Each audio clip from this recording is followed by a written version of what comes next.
ukatoya kada dew kadanya kateme warika anya bulo halli fotu ba ambufe kinde plana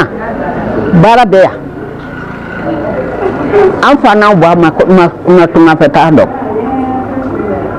tunga feta to me hawde bulo bara de beya an sene kala dewde dugu kolo yefo mana fon fende ma mo ta bosila dara kon bulo kon mo ya sai fasola wa bisa ya sa tunga fe fene fo ma fo ma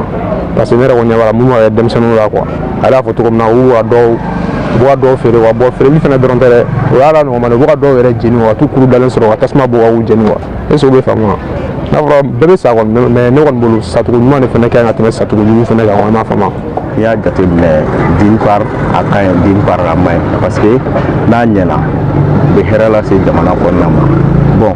na échec fenege da ke joni fongi mo bulo no ko yorola amay ya parce que tungala taka infleni sega ne be mo ko chama blala bon ani ko do be ke jamana ko ni miro oluma sena abi bla tungala taka la ba fo ye bla ka fsani yaay mais amé ala de dil fon fambita ala ka beta nyabulu ne akilna ni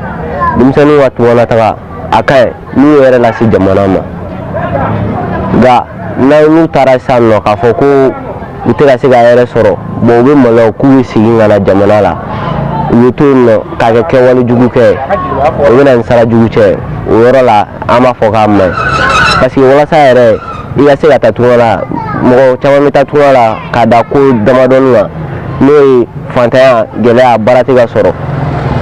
donc no tara o tan dusuro ku be fe ni ma se ga fen soro o na fo ku be malwa ku sigi donc nu bana sigi o le bena sara jugu che ne woni ajil na ni chara ne da bu flane ba fe ga tatuala parce que tuala ta maliga gele ngwa na fo gele doronte o be kalange be klaite bara soro bo gele do be abe sigi na kerle kito jamana kofe ile se ka supporter quoi mais no be ke kile faso la o de bena ni tungana ta ga quoi o ko ni détail jamana de ka gelen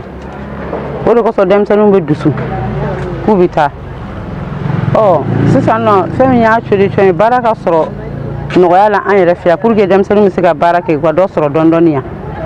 bon nu tara tunga yere fana fe gele a chama be sira fe malinya mo ka nyama dem sanu be do bu dugo bita donc nous tara ko gele an nuga fere tike pour que gona gele parce que do yemi be siga su nima on nous bara mana so ya jamana nyere ko no ka barake do bo dem sanu nga bulbuli la kataka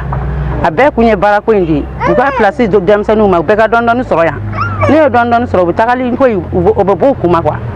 ne bolo tungala taka kon personnellement amanne rego amanne franfinga ta tungala parce que mo ko bare bi en commande quoi joma chama mi abe ga na nya takala en re noro alni kokoji la souffre kokoji be dibi onwa bon to wira de balbe bantuko na ami se ga boyan ka tan ka tira olula kam se ga sa amo be kungo bela ka ta barago lego ado re be ta baranyene ma arrêté mais jamana fene wono nyata galle parce que do foran nya de fo nya tela ko fene do we segen we kalange santan fla santan woro yu sena wa diplôme soro be ta baranyini ko bararo la ko barate di mo ko patron di tama sigile no sokono olu duga wati ba usigile ni to wati o re watu mo tama fana dusu be bokwa sino mo shigala ni nte getira di ko di maga sa kwa cena dem sunu tungala ta nanya jate ne dugumbado jamana ma parce que dem sente dugumna pratiquement il y a pas d'avenir hein? Donc si tous les enfants sortent là ce qui veut dire qu'il y aura des problèmes certainement dans l'avenir mais ce que moi quand même je peux proposer de plus au de kasega barachaya ka barachaya demsonu ta fon fait ani ka jetemna ke fina mo krobo munu ni ulu u desera bara la pepe u ka je ko nimbo demsonu fina ga do rasro to ana ta bilama ne yare ay to amino